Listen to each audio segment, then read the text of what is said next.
After you've had, you know, a couple of gigs under your belt, you should get some notion for the kind of stuff you ought to be doing. And as I say, there's various different types of comedy you can do. You could do political comedy, slagging off the current affairs and public figures of the day and all that.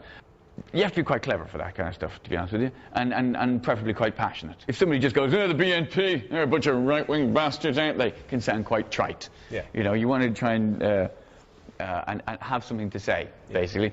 And without disrespecting political comedians, if you really have something to say that's interesting, you can get away with being slightly less funny as well, provided you're saying something that's of great import that really does change how people think.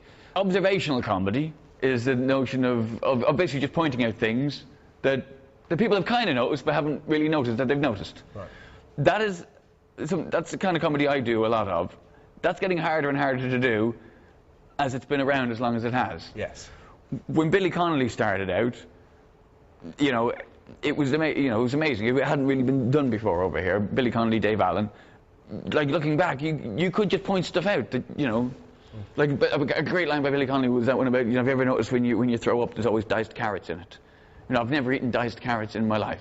And that on its own is funny. He then goes on to the notion that maybe there's a guy going around with a pocket full of diced carrots following drunk men, you know.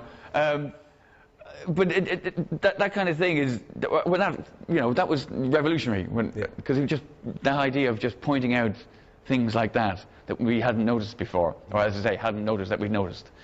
As I say, now it's a lot trickier to do because observational comedy has been around for so long. These things have nearly all been pointed out now. So to try and find new things to point out that people still know what you're talking about, that aren't so obscure that no one's noticed them before, that's very tricky. Tough. Yeah, yeah. So that's your observational comedy. Then you get your anecdotal comedy, which is basically storytelling, which is another thing I do quite a lot of. A funny thing happened to me on the way to the gig, that sort of stuff. The trick with anecdotal stuff is you can bend the truth a little bit, but you have to make it sound like it's still true. Yeah. Telling tall tales there's a great tradition of that since before stand-up comedians ever plugged in a microphone. And the idea with that is just, you know, tell a tale that's funny, and you can exaggerate it, it can be slightly funnier than what really happened, but it still has to sound true. Otherwise people will be like, I don't know about that. Unless, of course, you do the other type of comedy, which is surrealism. You know, Mighty Boosh, you know, that sort of thing.